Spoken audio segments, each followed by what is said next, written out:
It is March 21, 2026. The U.S. and Israeli militaries planned for a swift campaign against Iran. Instead, the conflict has bogged down into a grinding war of attrition that is actively destabilizing the globe. The official coalition updates outline Phase 2 of Operation Epic Fury. The Israeli Defense Forces have expanded the northern front, launching localized ground incursions into Lebanon to push Hezbollah forces north of the Litani River.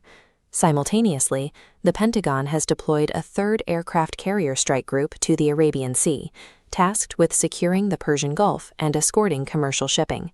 The primary U.S. conventional strategy relies on heavy B-2 bombers dropping massive ordnance penetrators, 30,000-pound bunker-busting bombs, directly onto the Zagros Mountains. But destroying these targets is difficult. Iran has spent decades burying its subterranean missile cities beneath hundreds of feet of solid granite. Having total control of the skies does not automatically translate to total destruction on the ground. The U.S.-led coalition claims they are dismantling Iran's military, but sealing a few surface-level ventilation shafts is very different from collapsing a deep underground bunker.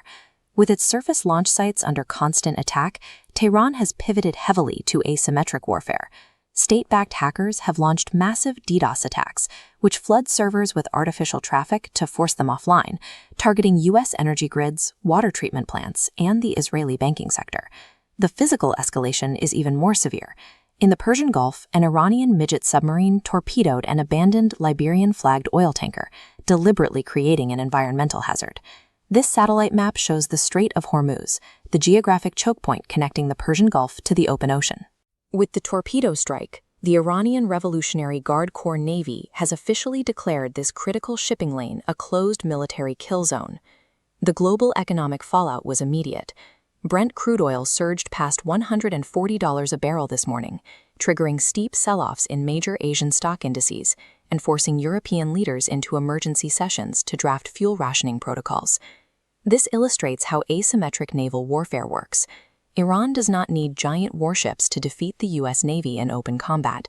They only need cheap sea mines and suicide drones to hold the global economy hostage and trigger a worldwide recession. Western militaries heavily promote systems like the Patriot and Iron Dome as a near-perfect shield, but no air defense system is built to handle endless, daily saturation strikes, combining drones, cruise missiles, and ballistics. The primary weapon breaching this shield is the Khaibar-2, an advanced solid-field ballistic missile specifically engineered with multiple warheads to evade modern interceptors. The Israeli military imposed